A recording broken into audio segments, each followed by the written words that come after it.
As a kid, I just continued flourishing and it just never stopped. Everybody has that curiosity. And I was lucky enough to be with a family that never saw it as crazy. My grandfather was a carpenter and they had a furniture store. So as a kid, I remember going to their store and just being there, customers walking in and just seeing them interact with the customers. And they had an idea for a table and then I see the table, and going to the workshop and seeing a piece of wood and that becomes into a chair. And so I just grew up around that, like make it up, make it real, make it up, make it real. And the skill set that I ended up developing was also make it recur. Welcome to the Legendary Podcast, an invitation into intimate, soul-bearing conversations with the gods and goddesses of our Burning Man camp, the legendary playground of the gods. Here you'll meet the visionaries, wisdom keepers, heart-centered entrepreneurs, and edge walkers who make up this extraordinary soul family. Together, we'll journey through the turning points that shaped us, the failures, the victories, the breakdowns, and the breakthroughs, and what it truly means to rise and build something sacred from the ashes. If you've been searching for your people, if you've longed to find a community that inspires you to rise, you found your tribe. So join us now for another sacred journey. Welcome to the playground of the gods. Welcome to Legendary. Hello, Legendary Tribe, and welcome back to the Legendary Podcast. I have with us today one of our wonderful tribe members, Lior Weinstein. And I'm actually super excited to interview this man because I personally don't know him. And so we're going to dive in and I'm going to real time discover who this man is, and you're going to do it with me. So a little bit about Lior from the more formal perspective. He is a serial entrepreneur specializing in digital transformation. That's mobile, web, and desktop. He founded his first company when he was 14 years old, and he's built over 3 technology companies, exited 2 of them while still in his 20s. Very impressive. And he's worked on anything from promoting DIY chicken coops to large-scale marketing automation systems, healthcare, finance, and more. So his specialty is simplifying complex concepts into actionable steps that drive effective results in the form of digital products, traffic generation, conversion, and software engineering solutions. And now Lior is spending his time building new technology-oriented joint ventures with other entrepreneurs and companies, or as a fractional CTO and CRO to founder-led companies with $20 million to $100 million in revenue and looking to grow, as well as supporting nonprofits with the same roles. So Lior's life purpose is dissolving people's self-limiting beliefs so that they can be creative and pursue their passions. So that is the formal introduction, but I want to dive in and hear from you, Lior. What are you working on these days? What are you most passionate about? Oh, difficult question, because I work on many things. And usually what happens in conversations like this is that I try to make conversations like this are getting to know each other. Is I try to understand what the other person does. So I can kind of pick and choose between what I do that's relevant to them.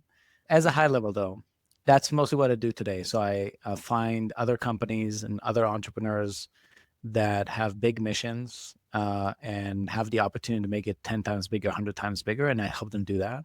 And I either lead technology for companies or I lead growth. So I either manage marketing and sales or technology, which is a bit of an odd word in my space. And or I found new companies. So basically, well, it's the same thing. I found an entrepreneur that has incredible insight and access to a market, but they don't know how to make stuff real. And then we make it real together. And those things, I would say that's in principle what I do most of the time, besides a lot of nonprofit stuff. But individually, each one of these companies is wildly different. Like one can create systems in education and training for people that just got out of prison. Another one creating, selling new healthcare solutions in the United States. Another one creating coaching opportunities for single moms. Or like it could be all over the place. But for me, my binder is the person that I work with, which is really how I optimize everything in life around freedom of relationship, which is I want to have complete freedom on who I spend time with on Zoom or in a room. And as long as they're kind, nice, smart, that's either all 3, ideally all 3, but I'll take one of the 3, and it's not 2 of the 3. then I have a pretty good day and a pretty good week.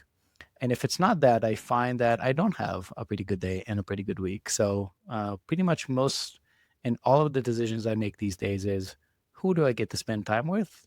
And then professionally, whatever they're interested in, I'm a curious guy. So if they're interested in trash hauling, I guess we're doing trash hauling. Mhm.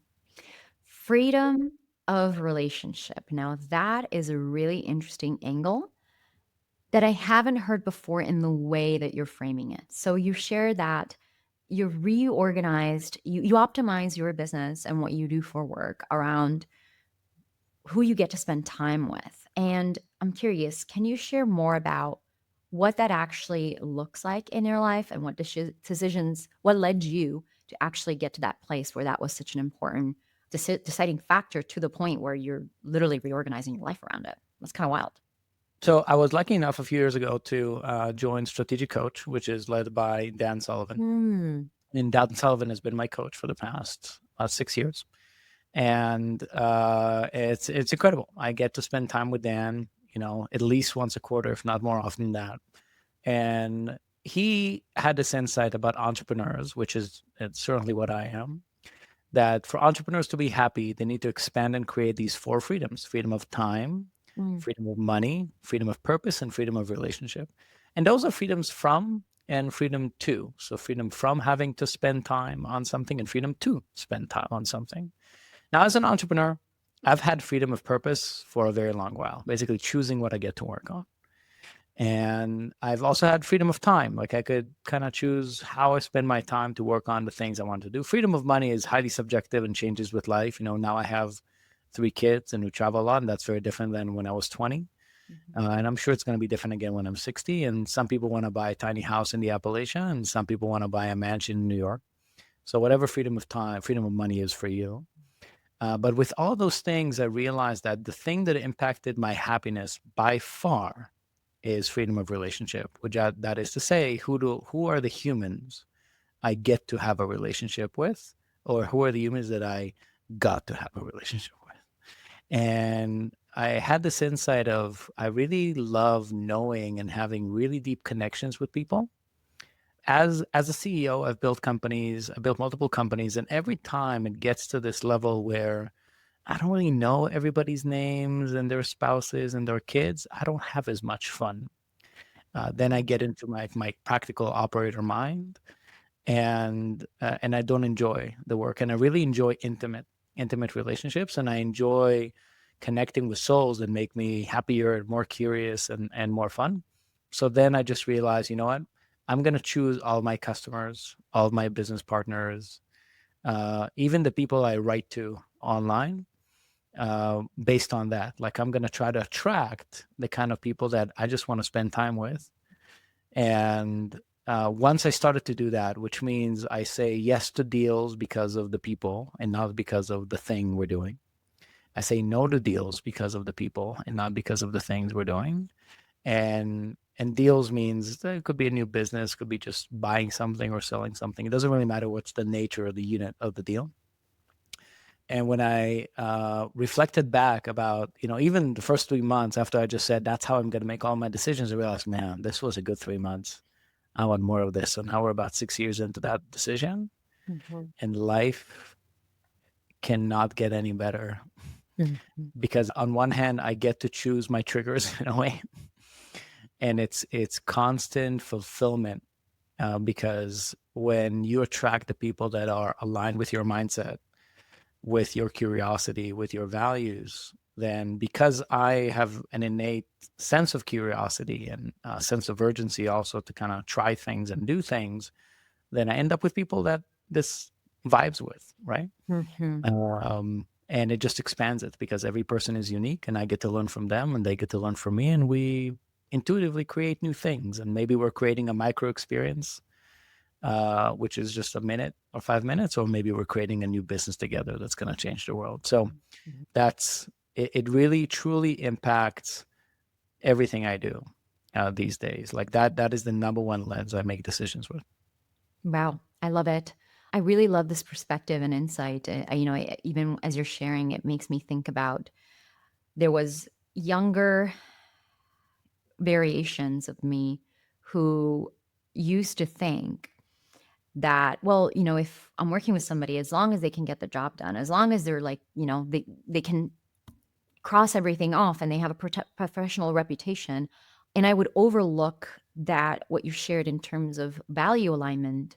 And it's really interesting because in that, I had to have a firsthand experience as well as with the people that I coach and supporting them with like, oh my God, it blows my mind how inefficient, how costly, not just energetically, emotionally, but financially. I mean, I remember consulting for a Fortune 150, and it was a lot of around team culture and dynamics. And it was just literally costing millions of dollars to have it, to be in these spaces and places where people would be unconsciously engaging and interacting with each other. And I know as an entrepreneur, in my experience, I've seen that, wow, and there's those values. And when I enjoy the people, we work faster, we work better. And also my life feels better. And so, what I'm really curious about, Lior, is okay, so you choose people based on how delightful they are, like how kind and smart, and you wanting to spend time with me with that. But what happens when, for example, you're choosing to partner up with somebody who you really, really love as a person, but maybe they don't necessarily have either the skill set, or they're not, they don't operate under operational excellence the way that you do, but they shine in other areas. And then, you even said something along the lines of you choose your triggers. And I can imagine that it comes with its own sets of challenges. So I'm really curious about that. So there's, I guess, a few ways to unpack it. First of all, operationally, I have a certain way that I just hire. And when I say hire, you know, I think a better mental model is more like casting for a show than it is like hiring a person. And part of casting for a show, you have the best fit. Like, are they the best? Are they genuinely the best fit? Are they the best actor for this, particular position? Also, you want to create gravity in a way that is going to pull people in and pull the discussions in and pull the willingness and the drive, right? As opposed to like pitching and trying to see if somebody wants it, right? And then mechanistically, when I hire anything, it doesn't matter if I'm hiring my personal executive assistant, my chief of staff, my director or VP, it doesn't really matter. There's usually some gates of kind of testing out the water. It's like, here's a task. Let's see what it is. So I kind of, penguins, they have these things with pebbles, right? They leave pebbles for their mates. And I do the same thing with tasks. I'm like, well, by the time I'm going to offer you to work with me, there were probably already 20 pebbles to make sure that you're picking them up.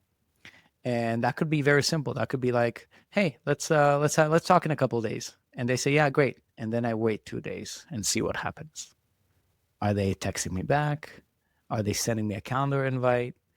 If they send me a calendar invite, are they showing up to the meeting? My default assumption is it's a yes. So it's for them to lose. Mm-hmm. So as opposed to, I'm going to see, if they're a good fit. Actually, my working assumption is they're a great fit. And I'm just really hoping that none of the casual things we're going to do are going to prove to me that they might not be the right fit. And some of the things are instant strikes, right? I just had it this week. Yesterday, I had 2 different calendar invites that random people, approached me online, and I wasn't sure if to take the meeting. And I'm like, and I usually don't. And I said yes to both, and both of them, 2 meetings stood me up. And on one hand, there's few people besides that love getting meetings canceled. I absolutely love it's almost a passion of mine to see a meeting get canceled, because my ability to fill time is absolute. And if I need anything in life is like, free schedule, right? Nothing scheduled. So I'm like, on one hand, I'm like, thank you for doing this. And also thank you for telling me I should not spend more time with you. Because if for an introduction meeting, you didn't show up and you didn't let me know that you're showing up, and after you didn't even let me know, what would happen, I'm like, too many, it's not one signal, right? It's at least 3 that we shouldn't be working with each other. Mm-hmm. So part of this, the mechanics of hiring for me and working with someone and hiring, partnering, casting, it's our soul is going to be binded around something. I have these kind of micro steps and that escalate. It's kind of these dominoes. And by the time we decide to work with each other, it's probably quite a bit had passed in terms of my trust Mhm. in you. Mhm. Now, that said, it's not a bulletproof, way. Things can be a surprise and things have changed. And also people change. I've been in business for many years, at this point, a few decades now, and people change over time. So some relationships started well, and then they graduated to not be as great. I still love my partners, still love my employees, my customers. Like even if it goes very bad one way or another, like my default sense of them is kind of loving them. So the decision I'm making is not one of regret, of kind of like saying, man, that period was bad, or I regret it. My decision is really a moving forward decision, meaning if knowing what I know today, as of right now, am I going to make the decision to keep being in partnership, to keep being a boss, to keep being a customer, to keep being a service provider for this person? And if the answer is yes, great, we're continuing. If the answer is no, a whole host of reasons why no can come. Then we separate. Now, separating is a thing. How do we do it? From my perspective, one of the benefits of being an entrepreneur, or at least working on multiple businesses, is that you have flexibility. You kind of say, you know what, this, and I've had to do it a number of times, like super promising ventures, profitable companies. And because of that relationship thing, I'm like, this is going to hurt quite a bit, Mhm. but I know I don't want to spend any more time working with these people on this problem. It's not because they're evil. It's not because they're fraud. It's not, any of these things, right? But they're not filling my buckets, Mhm. Mhm. right? And if they're not filling my buckets, I'm not meeting the people that will. And I generally play a long-term game. There's this kind of entrepreneur metaphor about apple trees and summer corn, apple tree farmers and summer corn farmers, where you plant corn, summer corn, generally have an empty field, you plant the corn, 6 months later, corn is completely grown, you reap it, and then you do it again, do it twice a year. And the analogy is like cash, right? So you can, like these very short-term things, you can cycle. And apple tree farmers work very different. Have you ever seen like an apple tree, like a fresh planting of an apple tree? It's like a twig. It looks like a finger. It's very weird. But 10 years later, it's a full-grown apple tree that bears fruit for 100 years. Mhm. And I'm certainly in the apple tree category of life, very patient, very long term. And it's very rare that I do the summer corn stuff. I do it once in a while. And that's true for business. And mostly it's basically for relationship. I make a decision. If I don't want it forever, I don't want it today. Mhm. If I don't want a relationship with that person forever, I don't want it today. Mhm. And if I want it forever, but we have friction, there's a weather issue, there's acidity in the ground, there's a market problem, we'll figure that out. Like I'm not that kind of stress doesn't bother me as much because I want to be in a relationship with that person. Mhm. And maybe that friction is a personal thing they're going through and I'm there to support them. And maybe it's a thing they need coaching, and love and support, and I'm still there to support them. And maybe it's a long thing. Maybe, man, this is going to be a 3-year experience. And sometimes that happens and then we separate and boomerang. It's like, you know what? It's not going to work out right now. It's not the right thing to do. But then years later, we kind of get together again and we pick up, they're a new person, I'm a new person, and we start again because we do love each other and we want to be with each other, Mhm. for the rest of our lives. Beautiful. Thank you. I've had this realization over and over and over and over and over again in my life, which is that relationships truly are everything. Like life is relationships, business is relationships. And I've been in business for about a decade now, and I often reflect back on different stages of evolution throughout that journey and even the chapter that I'm on now. And it really takes me aback the amount of times where I just see relationships being the thing that makes or breaks. And, even in my own philosophy with work, I can't even work with somebody for less than 6 months anymore because the importance, I just celebrated 5 years working with one of my dear clients, and the act of continuing to invest in somebody, continuing to understand their patterns, navigating scuffles with them, healing, repairing is just really what opens up different kind of doors. And even when I think about it, I'm sure you might have something similar. The people that I have the deepest relationships with are also where most of my referrals come from, or the ones who are connecting me to other people that are going to be of same caliber. And so this is such a wonderful way to look at life. And, I'm curious about behind your philosophy of relationships and the way that you do business is a man with a story. And I'm really curious about the younger version of you, Lior, the version of you who, and again, I'm reading in between the lines, and maybe I'm completely off, or maybe I'm not. But the version of you who maybe had disconnection growing up, or like what actually got you to the place where you could look at relationships and value them to the depth that you do. Because usually for us to value something, we were either taught it from the beginning or we had to learn it through the trajectory of our own story. So I'm curious about what yours is. Great question. There's a few ways to unpack it if I'm kind of trying to be introspective about it. So first of all, I grew up in Israel. I moved to the States in 2011, so born and raised in Israel. And growing up in Israel in the 80s and 90s was somewhat of a tumultuous time. So I'm the grandkid of Holocaust survivors, and my grandparents from my mother's side were, both in the Holocaust. My grandmother was in Auschwitz, and she went through some very famous kind of parts of Auschwitz as well. And they were the happiest people and most loving people I've ever, even to this day, I've ever met.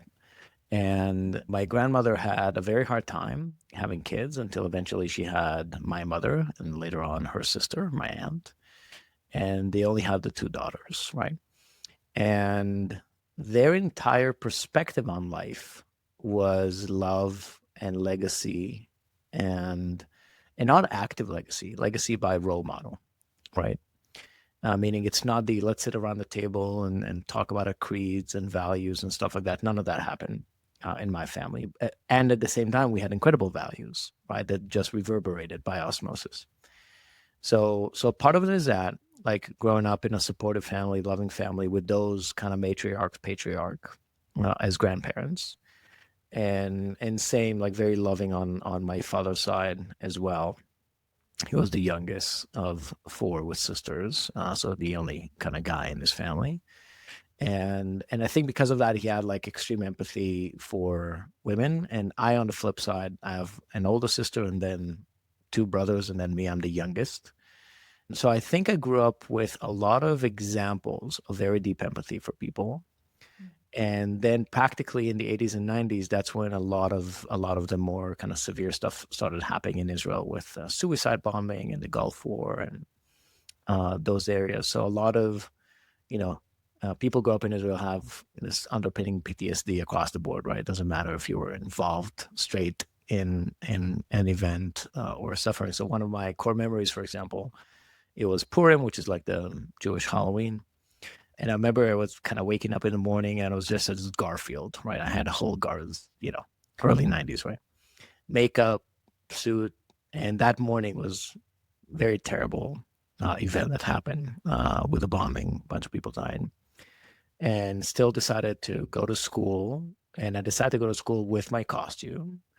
And then we were sitting, I remember this, sitting in the classroom, kind of like a, O shape or something. Half of the kids were with costume, half not. Very somber, right? With the teacher. We certainly didn't, celebrate.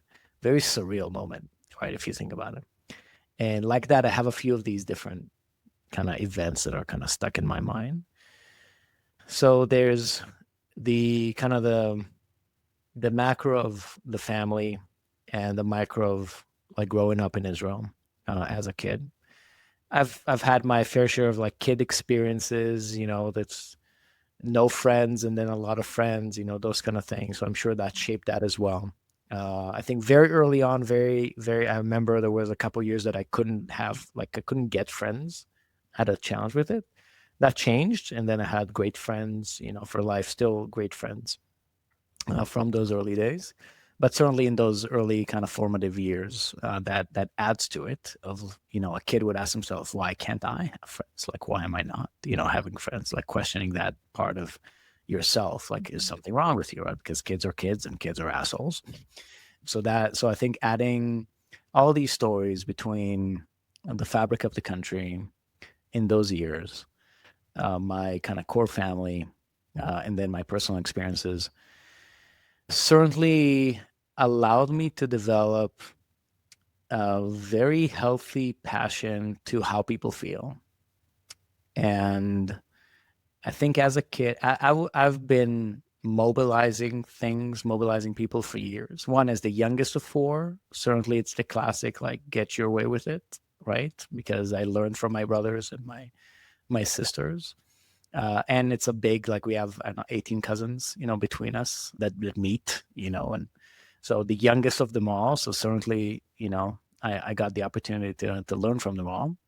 And I, was the editor of my school, my class newspaper, stuff like that, like just like mobilizing projects very early on. And which is to say, I had to learn, I don't know if I had to, I happened to have learned how to talk to people and how to understand if they're happy or sad. Like, what do they need to hear in order to actuate and do something? So as a kid, I did it intuitively, and then as a grown up, I did it professionally.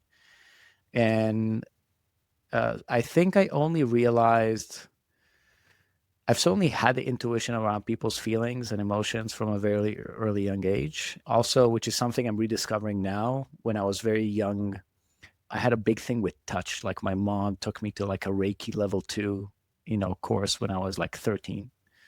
And I've always, like, my dad was an athlete, and he had a massage, coming in, a massage therapist coming into the house every weekend. Since I was 5, I remember being in the room and kind of learning like what is. So I was sure, like, by the time I was a teenager, I was sure I'm going to be a massage therapist. That was like, it's probably going to be my career. I'm probably going to be a massage therapist.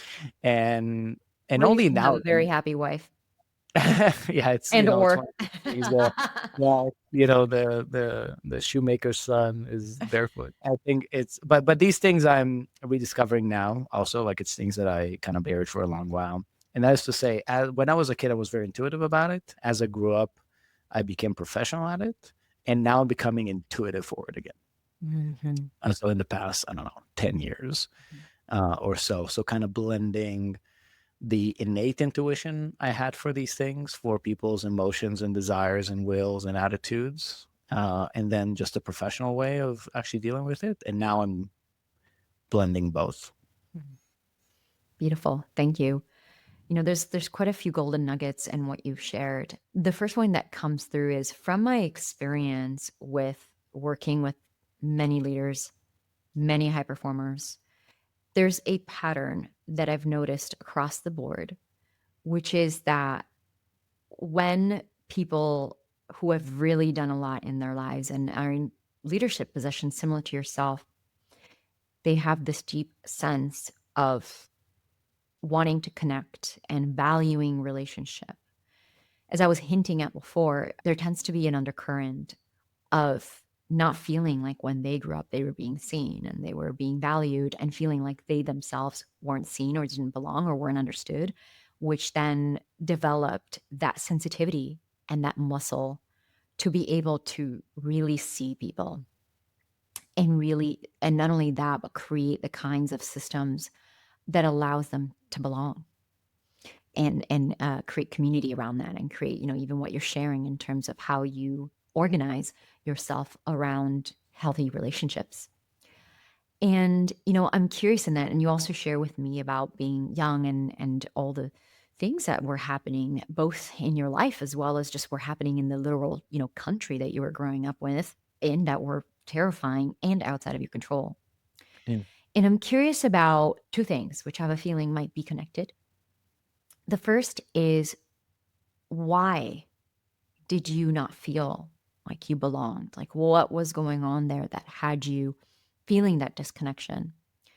And two is, now looking back, what is it that you believe what was motivating you to basically have so much momentum at such a young age? Like, what was the fire that was burning, that was causing you to, go out there and really like move things very early on? I think, well, certainly, I'm sure part of it is just being the youngest in the family, right? In both in the nuclear family and the extended family. You're effectively invisible, right? Like the parents, and I see it now. Now I have three kids. I'm like, if I have a fourth kid, I need to like be very proactive about making sure they feel special, right? Because with the first kid, ton of attention, right? Everything is new.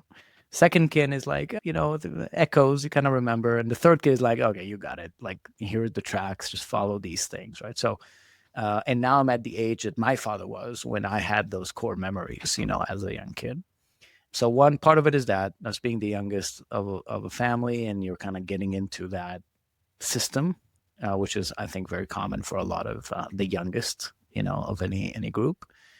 Also, Israel is a very military kind of country. So, like, even until I moved to the States, it took me about a year to turn my head to Lior, because in Israel, everybody used my last name. So for years, I was just Weinstein.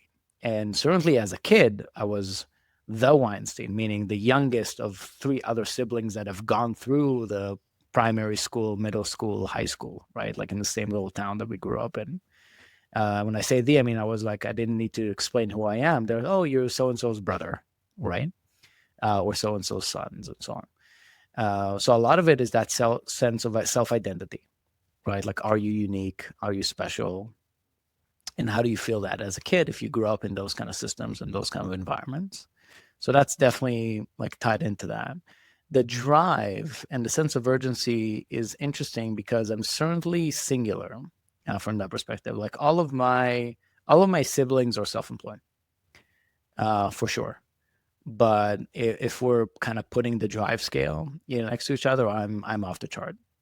And that's true since I was very young. I think a lot of it is very innate. It's kind of a soul. That's how my soul dropped into earth. I also see it with my kids now, how different, my firstborn, I have a boy, girl. So my first son, my second son, and my girl, they have the same parents, same house, same everything, could not be, more different. And I see attitudinally from the firstborn, the secondborn, how different their perspective is on drive, right? Same parents. So I think it's certainly innate, no doubt. I think as a young kid, I was, a lot of kids are fascinated by money, and kind of, I want to make money, I want to spend money, I want to buy my own stuff. So, but I think the difference between me and other kids is that I want to make money, and I saw in the newspaper stocks, and I'm like, I'm going to trade stocks. So I started trading stocks when I was in third or fourth grade. So it's like the Third difference grade. was, yeah, That's uh, young. yeah, That's very not young. normal, Leon. Yeah, very young. And at the time, this is again early 90s. There weren't like, you couldn't have a website that you go into and, open an account and all that. It was very different. Even ticker. So we had a newspaper every morning that was delivered to the house, like a business newspaper. And on the back of it was all the stocks and all the tickers, like all the prices of yesterday's close prices. And my neighbor at the time, he had a T1 line, for some of you that know what that is, that was connected to the stock exchange in Tel Aviv. And he actually like showed me how to do it and was willing to let me do it with him on his computer. So I think the difference between me and probably generally a lot of other people is how serious I take my interests, and like how far am I going to chase this rabbit. And from a very early age, I was a chaser. Like, I saw a rabbit and I'm like, let's go. So that let's go, I think, is innate. And the general sense of urgency and kind of sense of curiosity, there's certainly a lot with my parents. Both my parents are self-employed. My mother is like an architect, interior designer, so she's been designing homes and office spaces as far as I grew up in construction sites. And my father was an insurance, started door-to-door insurance sales and became the CEO of the second largest insurance agency in Israel. So very much self-made. And I grew up in his like in his office. He had the corner office. And I remember we had a discussion. I think I was fifth grade or sixth grade. I'm like, I'm going to have an office bigger than this one day. Joke's on me. I only have home offices these days. But meaning I grew up in an environment, again, not directed. My parents didn't do what I actually try to do with my kids these days. They didn't like proactively instill stuff. It was definitely by osmosis, by just being around that energy. And the main energy is you have an idea, you can do it. Like you have an idea, you can do it. And I never said anything that my parents said that I was crazy. I never I want to do a newspaper and said I was crazy. I want to trade stocks and said I was crazy. I want to start a company. Said they never an eye roll, some kind of a sound, never. And I think because a lot of people, and I see this now when I mentor entrepreneurs, people that have entrepreneurial tendencies, right, that they want to affect the reality around them, they're usually singular in their little group, right? Family group, friend group, whatever it is. They need to find kindred spirits. And so a lot of the value that I bring them is just like giving them permission. And just so they can see somebody that looks them in the eyes and say, you're not crazy. That sounds like a great idea. Or that might not be the right idea, but it's great to have an idea, right? And maybe let's tweak it and build, something else that has more odds of success. But they're not getting a no, you're crazy. No, you're wasting your time. No, it'll never work. You need to go back to school. No, you need to settle down or get a job. Because I've never heard that. I think as a kid, I just continued flourishing, and it just never stopped. So because of that, by the way, I'm utterly unemployed, completely unemployable. Like I'm the least employable person I can think of.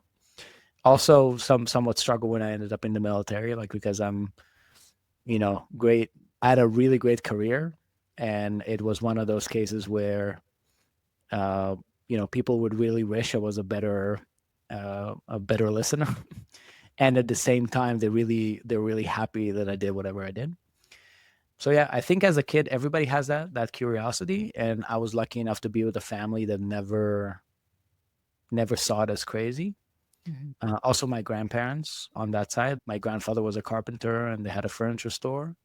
So as a kid, I remember going to their store and just being there, customers walking in and just seeing them interact with the customers. And they had an idea for a table, and then I see the table, and going to the workshop and seeing a piece of wood, and that becomes into a chair. And so I just grew up around that, like make it up, make it real, make it up, make it real.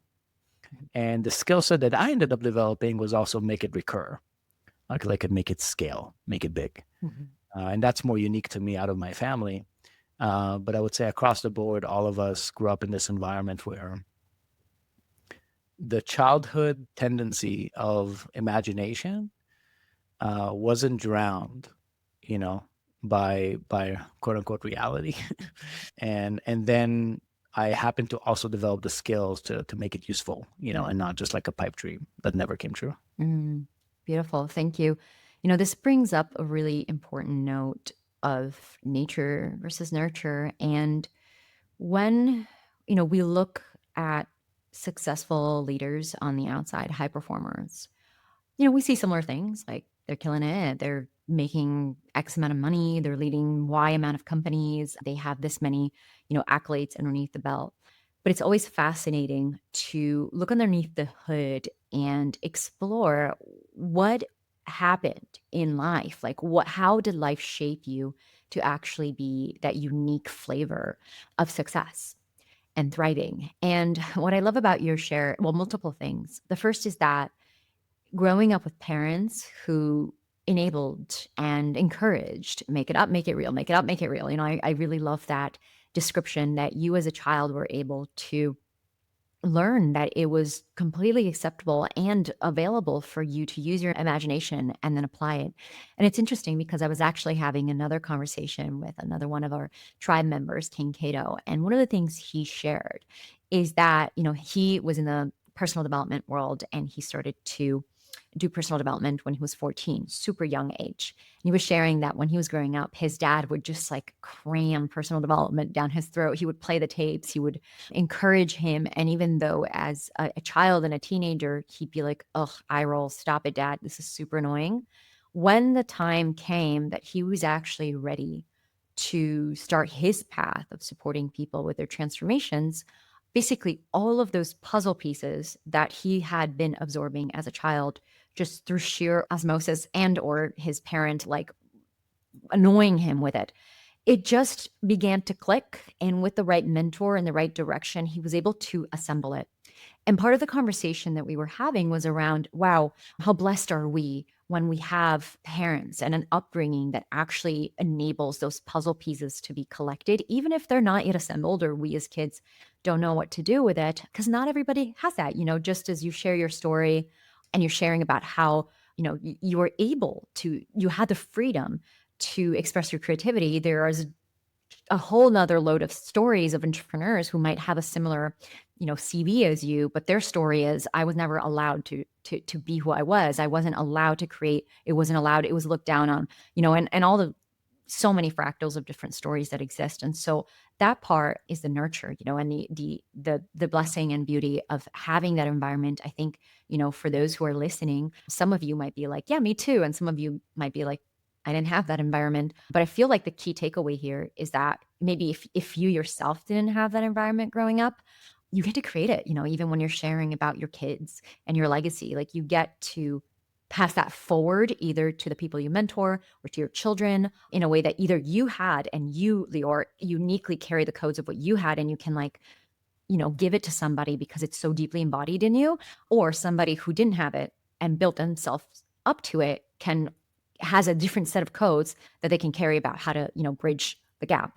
So that's the nurture part. And then the nature part that I also feel is so important to speak into is I was having a conversation with a friend of mine she's a mom of 3 as well. And she shared something really similar of what you said. She said, I did my best to raise my kids and I showed up like pretty much the same with the same parents, but they just pop out different. Like they've just got their own soul calling and their own, zest to them. And you would, as a parent, you can only just learn how to nurture and adapt to that, but they pop out in their own unique way. And it reminds me of that, as you were saying, that like that drive was always there independently of nurture. And I think that's also really important because sometimes I feel like when we've grown up, especially in complex family systems, as I know, people, those who are listening, some of you have, you might be like, wow, what's wrong with me? Like, why am I like this? Why was I the black sheep growing up? Like, what the heck? Right. And, putting complex family constellation aside, it's also, I feel it's soothing to know that, hey, you were born to make a difference. You were born to make a change. You were born to think differently. And then we find each other as we do in this beautiful, legendary tribe. So just 2 notes that I thought were really inspiring about your share. And I do want to fast forward to today because, you shared that from your imprint that you had growing up, you learned how to think it and then create it. And then you share that you also learned to scale it, which is your own unique gift. So can you share with us in more, I'm not looking for like the technical, tell us how to do this step by step, but more so the heart led. I'm curious to hear more about your gift of scaling and how you, like some people think it's really hard for some people to scale. Like that's the biggest problem. And for you, it's your gift. And so will you share with us, yeah, what do you mean by scaling and what do you see that you feel is unique to you? As you were talking, I thought just, sometimes you collect the dots and sometimes you connect the dots. Yeah. And sometimes those dots are unpleasant and you don't know when they're going to connect. Unfortunately, sometimes they connect later than you want them to. For growth, a few years ago, I kind of formalized the model because I came off a sabbatical year. We did like an long RV trip with our kids, 2 kids at the time. And I thought, you know what, I focus on this freedom of relationship thing. And I'm going to start like an agency. I'm going to start a marketing and technology agency. I'm going to go to businesses and tell them, pay me some fixed fee, 10,000, 20,000 a month, but give me uncapped commissions on net new revenue I create for the business. And they decided on the threshold, they decided on the commission, they decided on everything.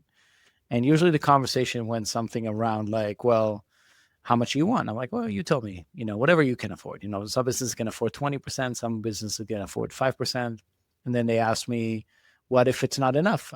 Then I leave. It's a very simple relationship. We don't need contracts. We don't need anything. But I told them it has to be of new value created that otherwise wouldn't have been there. And they asked me, well, are you going to guarantee results? I'm like, no, I absolutely cannot guarantee results, cannot guarantee life, not a thing. And I think a lot of people try to do that. They try to maybe some people in the tribe are, have that ability. I'm looking forward to meeting you if you do. But I don't know the future. I'm not a prophet and I don't have that gift. And, but I told them I can promise you effort and a process. And what we're going to create is an environment where growth is inevitable. And that is to say, here are different experiments we're going to try. And we're going to come up with new experiments every quarter. And this is how we're going to execute on the experiments. We're going to be very conscientious about executing honestly. And we're going to, every time something works, we're going to do more of it until it stops. And every time something doesn't work, we're going to stop it until we're going to end up with only the things that work. And so my focus, and that's true for my life this day, and certainly true for all of my businesses and any business venture that I'm in, is creating those environments. You don't need, there's the classic, you don't need to shout at a seed to grow, right? If they're in the right soil and there's enough water and sun, they're going to grow. They're going to grow at their pace. And maybe you can put in special fertilizer to make it grow a little bit faster, but can't push sand down an hourglass. Like some things just take their amount of time. So my specialty and perspective is that, and recognizing that growth is really not something you pull.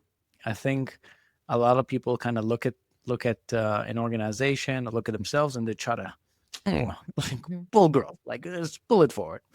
And it's not that. Like any business, like any businesses are human in nature, and we're organisms. And organisms have a certain way they communicate, and have a certain way that energy comes in, and a certain way that energy goes out. And that cycle is what we need to be mindful for. And that cycle is, especially when you have a business, you have customers, so they have the energy. And if you want their money, that means you want their energy. And if you want their energy, you need to give them some energy back, right? And that is the focus. So how can you look at your business and life and kind of create, well, if I had to make my weight loss inevitable, what would I do? Absolutely inevitable. Meaning if you adopt these set of behaviors, how can you not lose weight? Right?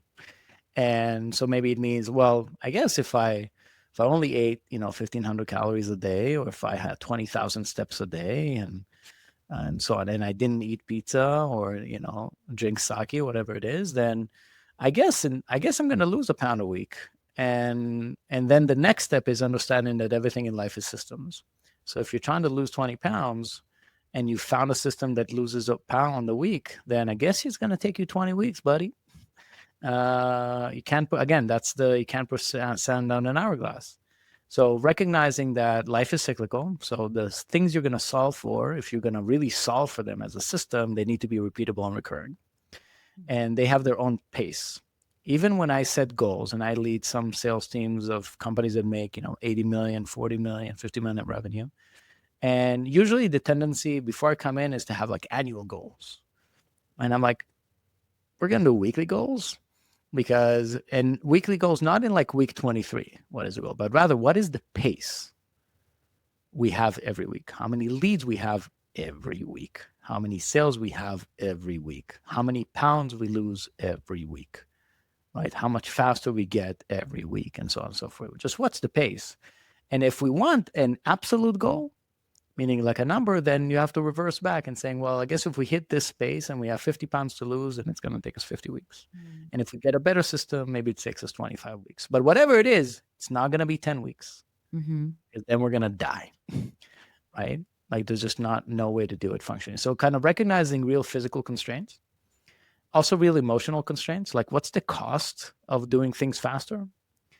One of the things that I learned from Dan early on, he had this great line as an offhand comment. He said, entrepreneurs don't go crazy because of their goals, but because of their deadlines.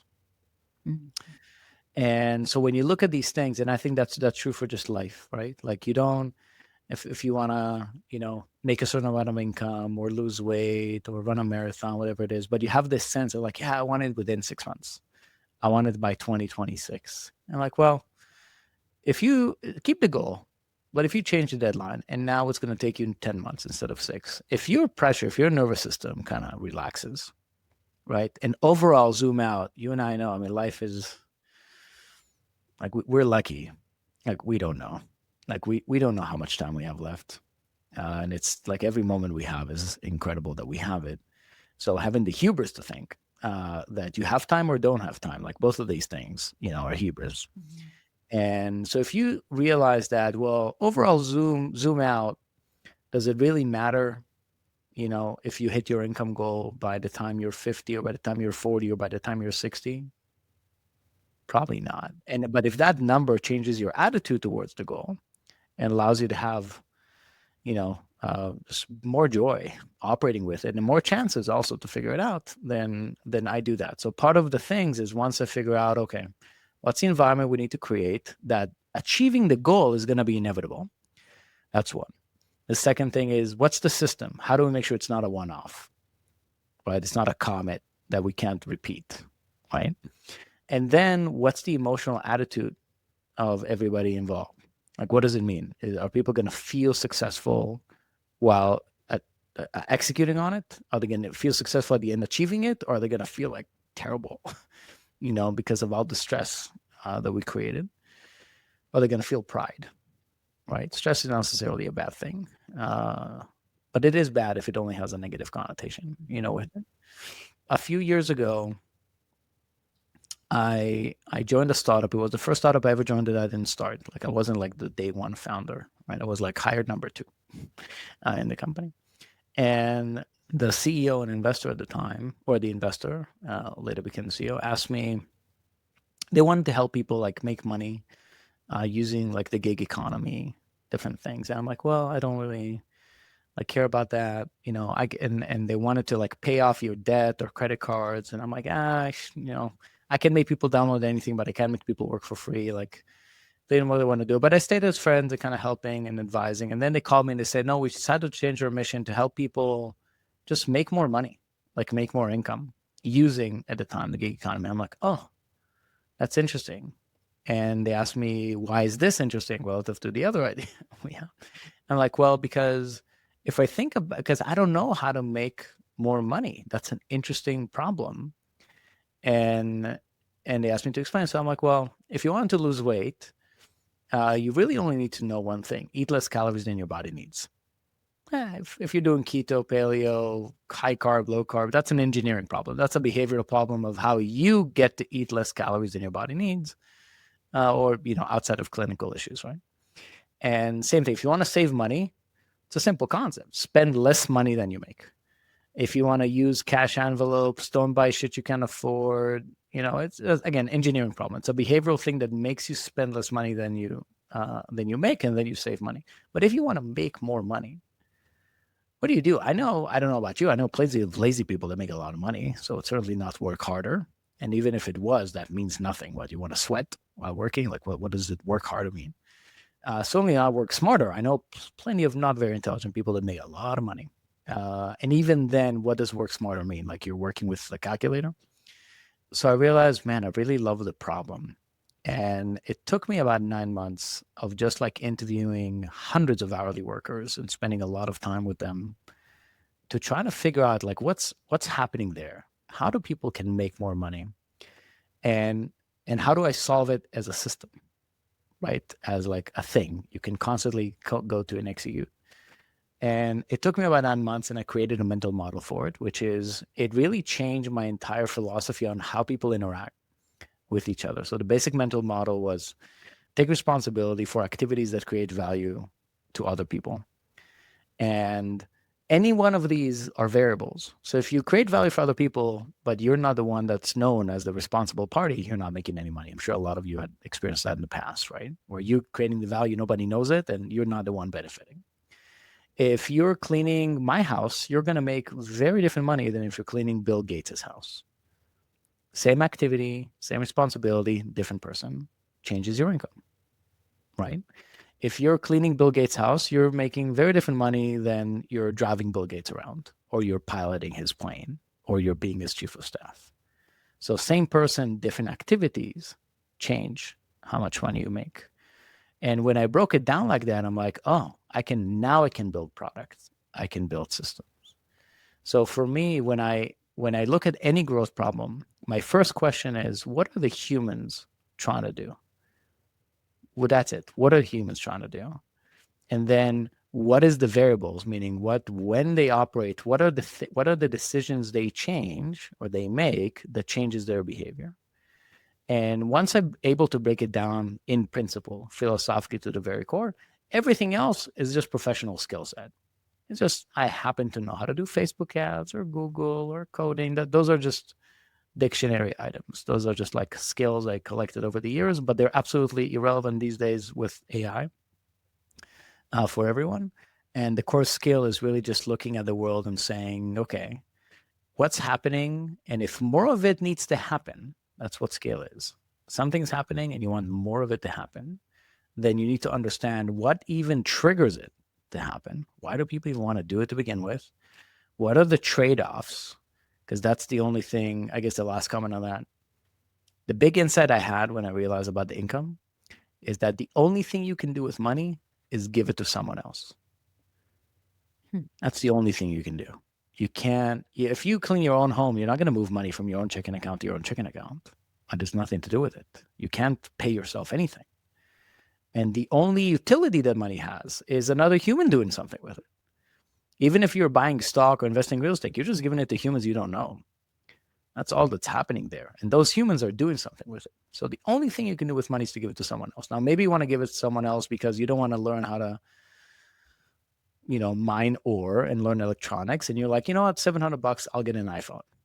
Right? I'll save myself decades and a lot of times and just get a nice, pristine little piece of equipment to work with.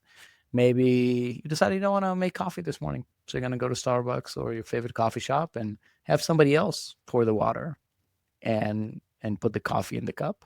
And that's how you charge your money. Maybe it's for charity. You want to have other people enjoy your money and so on and so forth. But whatever it is, that's the only thing you can do with it. So if you think about growth in context of scale, you have scaling just human activity. Humans are doing something. How can you do more of it? That means what started, what are they doing, and how can you create an environment where more of it can be done? Mm-hmm. And humans can do it. And then if it's money, then it's the same thing. It's understanding, well, who has the money, who wants the money, what's going to make him trade, and again, develop an environment where they're just inevitably giving each other money because they're hungry and they're in a party and there's a hot dog stand. So if they're hungry and they like meat and there's a hot dog stand and they have the money and then you make it simple, you put in the QR code for Venmo or you say cash only, you just help them understand they can enact this behavior.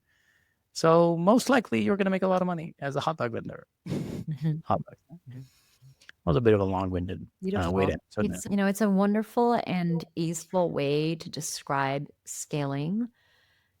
It's, what I really love about it is there's many, many things you've said there, but if I were to summarize, it's this concept that growth happens naturally and organically when the environment is right, when the variables are supportive to it. I think that's really, one of the things that, and I love hearing people like yourself speak because I just love having conversations like this with people who are in different industries than me because it just reinforces the way that even for example, when I work with my clients and my work is around storytelling and personal transformation, it's about, hey, you don't need to know all the skill sets right now. You just need to understand and eventually embody the principles.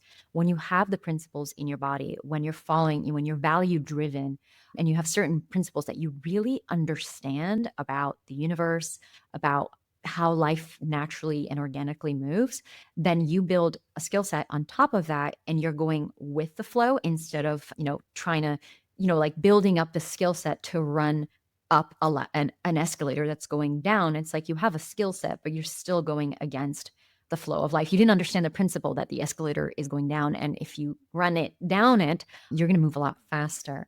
And so what I really love about this is that it's a very human approach, that scaling is, okay, there's a seed, which is, in this case, your company. And it needs the right variables. It needs the right people. You need to really understand, identify what is the value that you're providing to people. Like the metaphor that you gave around Bill Gates, you need to understand, like, are you cleaning the house or are you the pilot? And what kind of pilot are you in? And these are all very, it's business as a skill set, but underneath it are the principles that we've been discussing, which is working with people that elevate you rather than, people you don't like working with. Principles like understanding that growth is not forced. You can't pull growth, but you can create the right environment, and the principles of what creates a healthy, growth conducive environment. So with all of those principles in mind, then yeah, you can, I'm not surprised that you're creating what you've created. Like, it makes me understand you a lot better. And so, to then bring this back home with everything that you are and all that you love, I'm just curious about, like, why Burning Man? What's in there for you, and what do you love about it? It's going to be my first burn. Ooh, fun. So tell me Yeah. more about that. So I'm gonna go ask me at the end of Burning Man, what do I love about it? I mean, I've been thinking about it for years. I remember my cousin went to it in, I think, like early 2000s, and certainly I know a lot of friends that have gone to it over the years. And now two dear friends who were in the camp, the one that brought it up to join, Jeremy Bergeron and Stephanie Postles. And they brought it up, and I'm like, yeah, we should definitely go. So I spoke with my wife, who's also incredible, and everybody's gonna get to meet her, and I'm sure you're gonna remember her name more than mine. What's her name? And you'll see it. Her name is Sarit. Oh wow, that's memorable. Yep. No, it's she's definitely gonna be there. You're gonna love her. Everybody's gonna love her.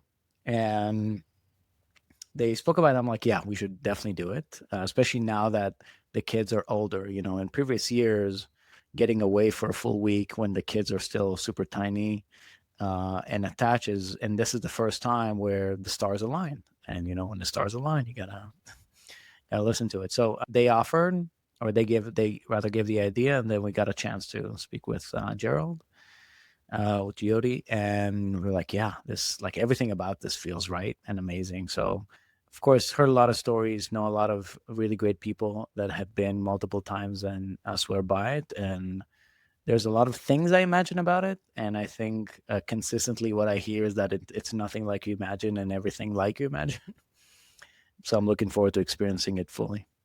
Beautiful. That's a wonderful description. I'm very excited for the way your brain is going to process and integrate Burning Man. So I'll definitely be asking you about it afterwards. Yeah.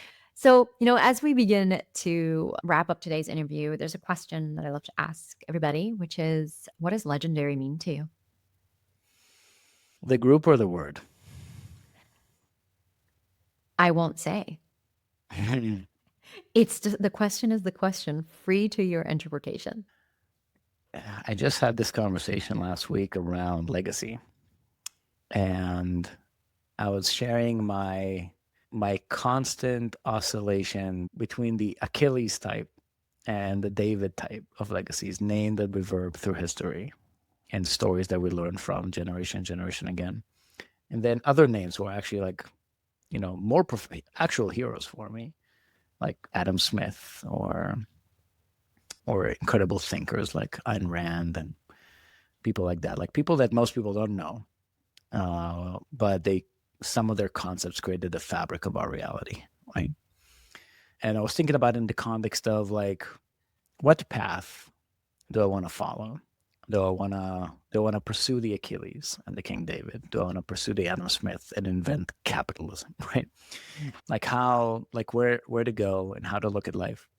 I think legendary for me is this essence of experiences that are told and we connect with, and they move us, and we want to share it. We get inspired by it, and then we want to share it. We also want to be a part of it. We wish we were a part of the legend, right? So I think that's what legendary is for me, and I think that's the same thing I'm looking at this tribe. It's this group of people that are gonna connect in incredible ways and have incredible stories and are gonna create incredible stories that we will forever want to talk about, reminisce, share, and create more of and be a part of. Beautiful. Well said and well done. I love it. Wonderful. So, Lior, as we complete our interview today, are there any parting words of wisdom? Anything you wish you said that you didn't say? I spent a lot of time in the past couple of years, 2.5 years, teaching a lot about artificial intelligence. It's the our generation right now, where the world is. And usually the unique part of the way I think about it is, first of all, I'm an optimist.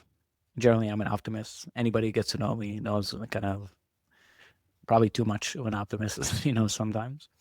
But certainly when it comes to technology, I'm on the optimist side.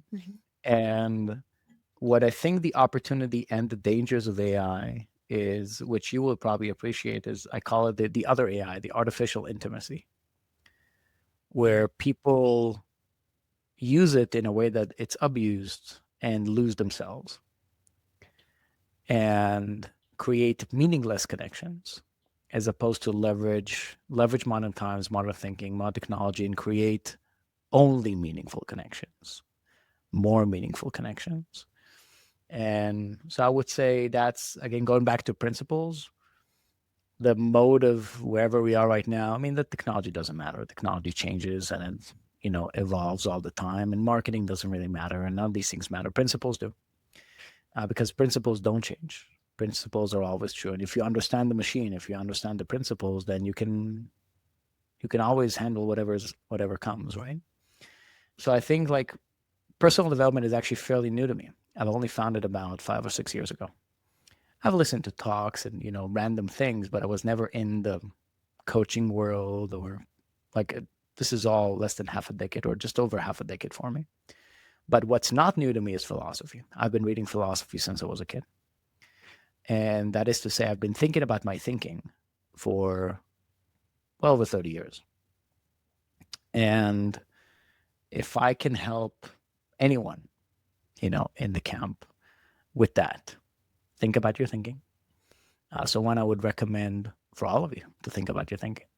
And I extend my love and help to do the same.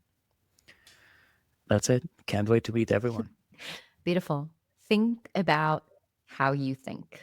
I love that. And I also love your share on artificial intimacy. I just as a side note, before we complete, I had this conversation with a friend the other day there was somebody that was sharing me about how they were having a difficult discussion with their husband, and then they plugged it all into AI, and then AI popped out a diplomatic response, and then they were able to send that back. And there's a part of me that was like, oh, that's really helpful. And at the same time, are we not learning how to communicate with each other and go into the challenge? And it did raise a thought about, well, in the future, as we continue to evolve and grow, the importance of being willing to walk through the fire in relationship, because that's truly what forges us, rather than being codependent on, a technology to be able On to communicate anything. on anything, and connect. And it goes back to that, think about how you think. And even under the context of AI, it's a wonderful tool when you're still thinking,